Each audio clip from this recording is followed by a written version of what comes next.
নমস্কার সবাইকে, আমাদের চ্যানেলে আপনাদের সবাইকে আরও একবার স্বাগত জানাই। আগের বালি সিরিজের এপিসোড 2তে আমরা দেখিয়েছি যে আমরা বালিতে প্রথম দিন কোথায় কোথায় গেলাম, কি কি অ্যাক্টিভিটিস করলাম। যেমন আমরা কিভাবে ওয়াটার স্পোর্ট করলাম, তারপর ওখান থেকে কিভাবে চলে গেলাম গারুদা টেম্পেলে, এবং সেখান থেকে চলে গেলাম উলুয়াতু টেম্পেলে, এবং উলুয়াতু টেম্পেল থেকে বে অফ বেঙ্গলের ছবির মতো আঁকা নীল সমুদ্রের সৌন্দর্য আমরা দেখালাম।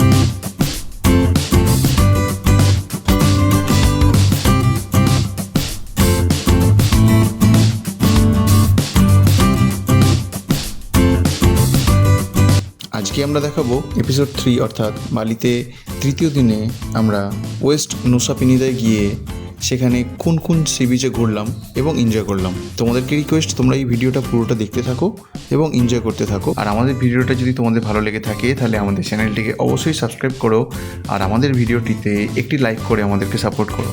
তাহলে চলো আর দেরি না করে শুরু করা যাক আজকের বালি সিরিজের এপিসোড 3।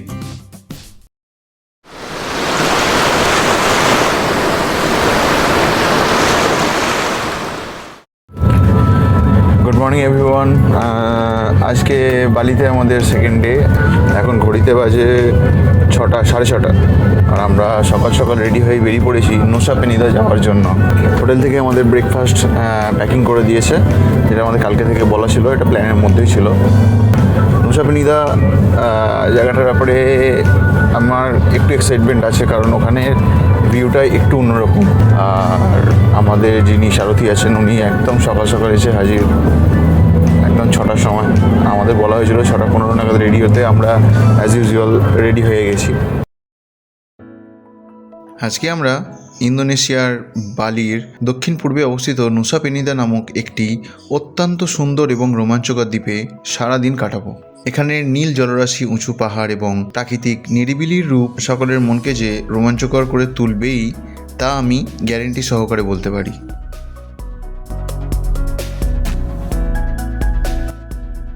আমরা সারাদিন নুসা পেনিদার দ্বীপের কিছু ফেমাস সি বিচ ঘুরে দেখব এবং প্রচুর এনজয় করব।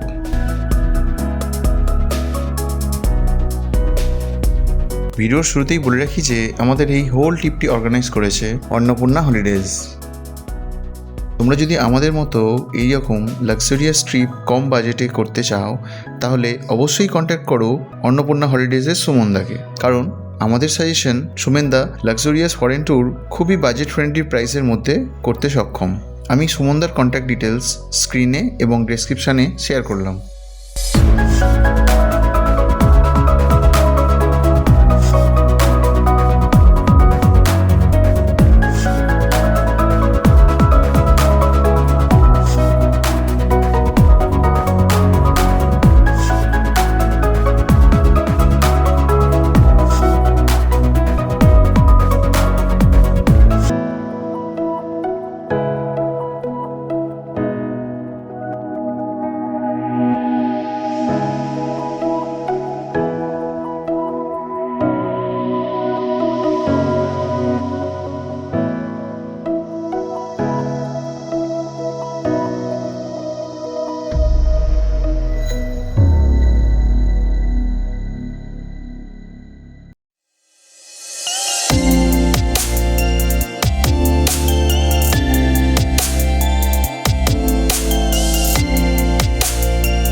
আমরা ফেরির জন্য চলে এসেছি। এই যে আমাদের এখানে ফেরি দেখাচ্ছি একটু। বালি থেকে নুসা পেনিদা যাওয়ার জন্য সানুর হারবার থেকে প্রত্যেক দিন অনেক স্পিডবোট ছাড়ে, যা নুসা পেনিদা পৌঁছাতে সময় নেয় প্রায় 30 থেকে 45 মিনিট। আমরা এরকমই একটা বোটে যাত্রা করছি। সানুর হারবার থেকে নুসা পেনিদা যাওয়া পর্যন্ত যাত্রাপথটি ছিল খুবই রোমাঞ্চকর এবং সৌন্দর্যময়। আমরা ফেরিতে আছি, ফেরি ছেড়ে দিয়েছে নশাপানিদা যাওয়ার জন্য। আর তোমরা যারা আসবে তোমাদেরকে একটা ইনস্ট্রাকশন দিয়ে রাখি, যারা এই ফেরিতে চাপবে তারা চেষ্টা করো যে ফেরির সবসময় বাঁদিকে বসার জন্য। বাঁদিকে বসলে তোমরা এই রোদ্দুরটা থেকে বাঁচতে পারবে, রোদ পড়বে না জানলা দিয়ে মুখের ওপরে, আর বাঁদিকের ভিউটা একটু সুন্দর।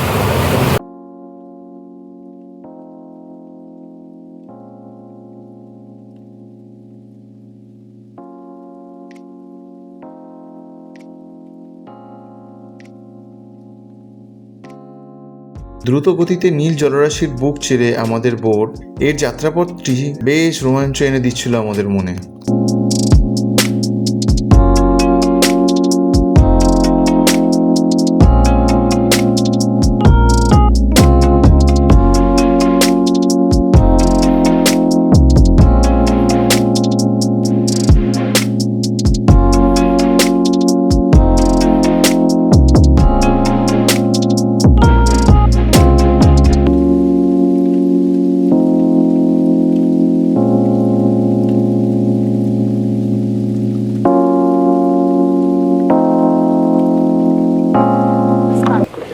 তো আমরা এসে গেছি এখন নৌচাপেনিদাতে।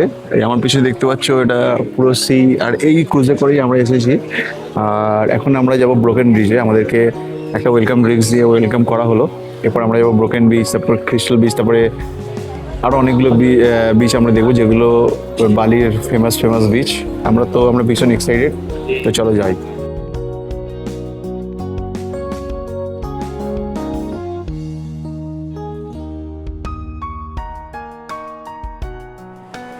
আমরা এখন এসে গেছি ক্রিস্টাল বে বিচে।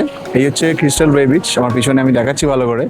এই বিচটির নাম কেন ক্রিস্টাল বে রাখা হয়েছে সেটি আপনি এখানে এসে জলের দিকে তাকালেই বুঝতে পারবেন।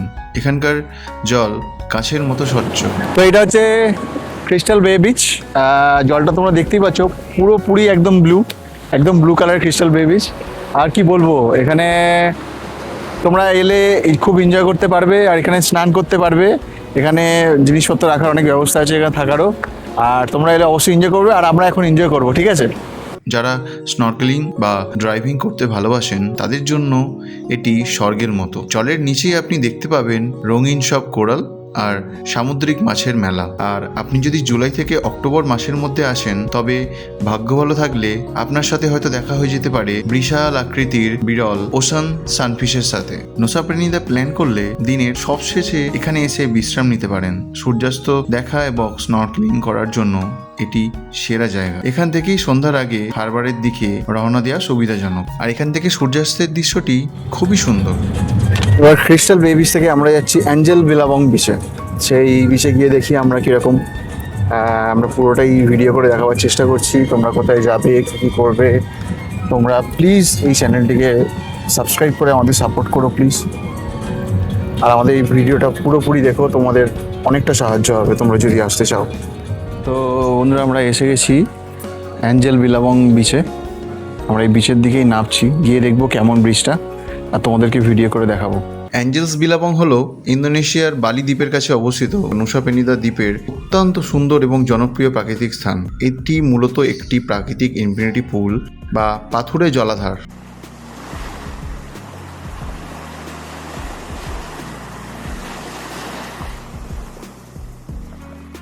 কল্পনা করুন, সমুদ্রের ঠিক পাড়ে পাথরের খাঁজে তৈরি একটি প্রাকৃতিক সুইমিং পুল।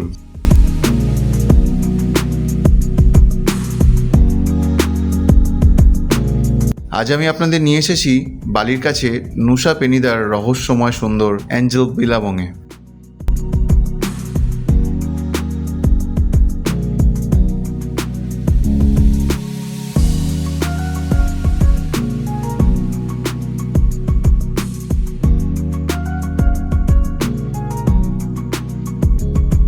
প্রকৃতির এই অদ্ভুত সৃষ্টিটি চুনাপাথরের তৈরি।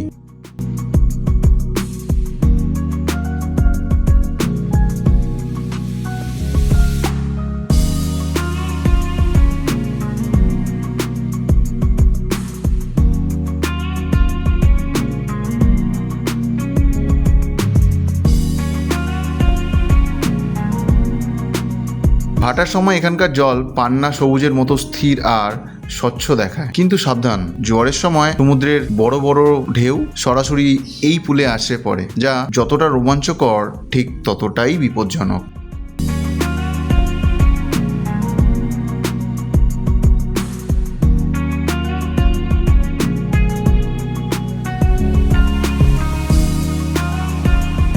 আপনি যদি এখানে আসতে চান তবে সকাল সকাল পৌঁছানোই সবচেয়ে ভালো, আর অবশ্যই ড্রোন বা ওয়াইড অ্যাঙ্গেল লেন্স ব্যবহার করবেন, কারণ ওপর থেকে এই বিচের দৃশ্য অসাধারণ লাগে।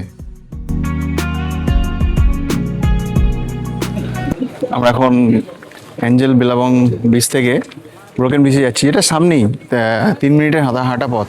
এটাই হচ্ছে ব্রোকেন বিচ। আমরা ব্রোকেন বিচের ওপর দাঁড়িয়ে আছি। প্রকৃতি মাঝে মাঝে এমন কিছু সৃষ্টি করে যা দেখে চোখে বিশ্বাস করাই কঠিন হয়ে পড়ে। আর এরকমই এক বিস্ময়কর দৃশ্য হলো নুসা পেনিদার অন্যতম ব্রোকেন বিচ, যেখানে নীল সমুদ্র এক বিশাল পাথরের দেওয়াল ভেদ করে ভেতরে চলে এসেছে। একে ব্রোকেন বিচ বলা হলেও এখানে নামার কোনো রাস্তা নেই। মূলত এটি একটি বিশাল পাথুরে বৃত্ত, যার একপাশে পাহাড় ধসে গিয়ে একটি প্রাকৃতিক গেট বা আর্চ তৈরি হয়েছে। এই আর্চ দিয়েই ভারত মহাসাগরের নীল জলরাশি ভিতরে ঢুকে এক শান্ত হ্রদের মতো পরিবেশ তৈরি করেছে। আপনি চাইলে এই প্রাকৃতিক ব্রিজের ওপর দিয়ে পুরো বৃত্ত ঘুরে আসতে পারেন, আর ভাগ্য ভালো থাকলে ওপর থেকে নিচে তাকালে আপনি সমুদ্রের বিশালাকার মান্তারে সাঁতার কাটতে দেখতেও পারেন। আমরা ব্রোকেন বিচে দাঁড়িয়ে আছি। এর ভিউটা জাস্ট একটু দেখো, ভিউটা মানে একদম পুরো ব্লু কালারের জল। মানে তোমরা অবশ্যই কিন্তু এই জায়গাটা এসো, খুব খুব খুব মজা হবে। এর ভিউটা জাস্ট অসাম, বলে বোঝানো যাবে না, এসে ফিল করতে হবে। জাস্ট দারুণ। এটা বালির নুসা পেনিদা এর ইউএসপি বলা যেতে পারে। দারুণ দারুণ দারুণ নাইস ভিউ, মানে এর থেকে ভালো ভিউ মানে আমি কোনোদিন দেখিনি। ফটোগ্রাফি বা ভিডিওগ্রাফির জন্য এটি একটি স্বর্গ, তবে এখানকার রোদ বেশ কড়া, সাথে সানস্ক্রিন আর টুপি রাখতে একদম ভুলবেন না কিন্তু। বালির এই অসাধারণ সৃষ্টি আপনাদের কেমন লাগলো কমেন্ট করে জানাতে ভুলবেন না। আমি জাস্ট এসে এই ভিউটা দেখে স্টান্ট হয়ে গেছি। দেখো জাস্ট তোমার ভিউটা, পিছনের দিকটা দেখো, কোনো কথা হবে না। এবার আমরা যাবো ক্লিংকিং বিচে। ক্লিংকিং বিচ যাওয়ার পথেই একটা রাস্তা, এখানে দাঁড় করালো আমাদের ড্রাইভার দাদা জাস্ট ভিউটা একটু দেখাবার জন্য। ও ক্লিংকিং বিচ তার ট্রিরেক্স আকৃতির পাহাড়ের জন্য বিশ্বজুড়ে পরিচিত। একে অনেকেই ভুল করে থিঙ্কিং বিচও বলে থাকেন, তবে এর আসল নাম ক্লিংকিং বিচ। বালির সবচেয়ে আইকনিক এবং ইনস্টাগ্রাম ফেমাস জায়গাটি আজ আপনাদের দেখাবো। হ্যাঁ, আমি দাঁড়িয়ে আছি ক্লিংকিং বিচে। এখানকার পাহাড়ের গঠন ঠিক যেন একটি বিশাল ডাইনোসরাস বা টিরেক্স সমুদ্রের দিকে তাকিয়ে আছে। ওপর থেকে এই ভিউ যতটা সুন্দর, নিচে নেমে সৈকতে যাওয়া কিন্তু ঠিক ততটাই কঠিন। খাড়া পাহাড় আর সরু রাস্তা দিয়ে প্রায় 40 মিনিট নিচে নামার সাহস থাকলে আপনি দেখা পাবেন একদম স্বচ্ছ জল আর দুধ সাদা বালির এক নির্জন সৈকতের। একে সিক্রেট পয়েন্ট বিচও বলা হয়। এখানকার সমুদ্রের নীল রং এতটাই গাঢ় যে দেখলে মনে হবে কেউ নীল রং গুলে দিয়েছে। তবে সাবধান, এখানকার ঢেউ কিন্তু বেশ শক্তিশালী। নুসা পেনিদায় আসলে এই ভিউ মিস করা একদম অসম্ভব। তবে এখানে আসার আগে প্রচুর জল আর ভালো জুতো নিয়ে আসতে ভুলবেন না কিন্তু।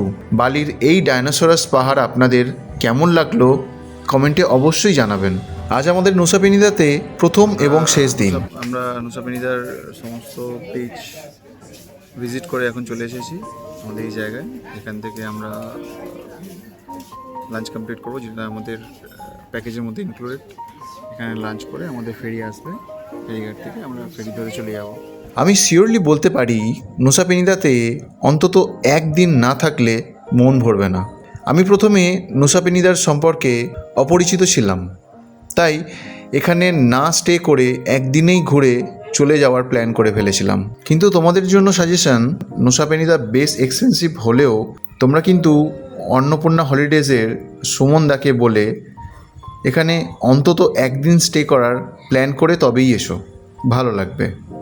সুমনদার কন্ট্যাক্ট ডিটেলস আমি স্ক্রিন এবং ডেসক্রিপশানে শেয়ার করে দিলাম।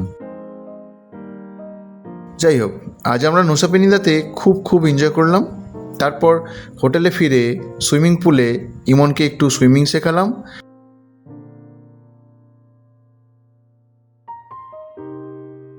তারপর নিজে একটু ঝাপাঝাপি করে হোটেল রুমে গিয়ে রেস্ট করে সন্ধ্যাবেলায় হোটেলের নিরিবিলিতার সাথে ডিনারের এক্সট্রা চিজ সহ পাস্তা এবং লার্জ পিৎজার স্বাদ গ্রহণ করে চলে গেলাম রাত্রি ঘুমের জন্য।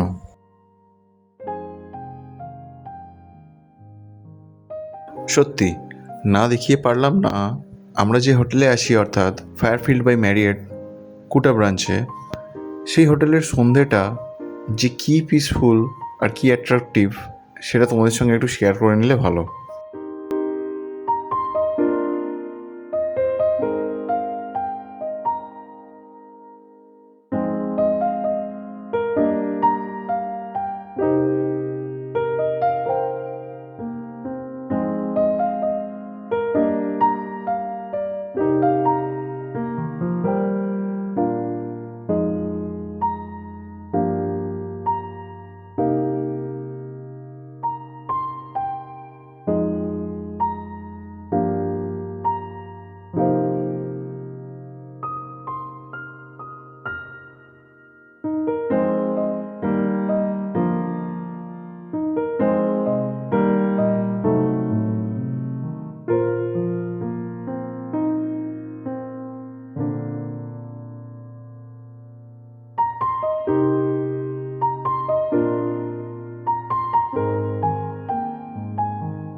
আজকের বালি সিরিজের ভিডিওটি এখানেই শেষ করছি।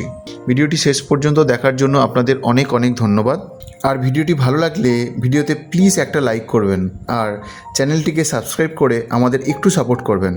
আজকের মতো টাটা, দেখা হচ্ছে পরের এপিসোডে। আর এপিসোড 4-এ তোমাদের জন্য থাকছে বালির ফেমাস সুইঙ্গার এক্সপিরিয়েন্স।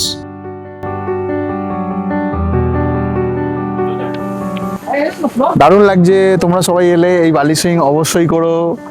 আর থাকছে তিকুনুঙ্গান ওয়াটারফল, সাথে কিছু শপিং, তারপর থাকছে কিন্তামনি ভলক্যানো, তার সাথে একটি বিরল প্রাণীর মল থেকে তৈরি হওয়া এক প্রকার স্পেশাল কফির স্বাদ কেমন তার বিবরণ।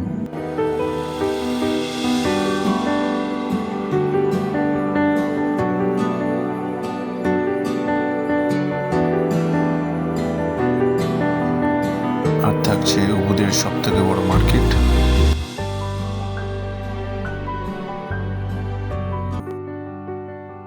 আর বালির কুটা শহর থেকে আমরা চলে যাচ্ছি উবুদ শহরের এক থিম বেসড রিসর্টের রাত্রিবাস করার জন্য। পরের এপিসোডটাও একদম মিস করো না কিন্তু।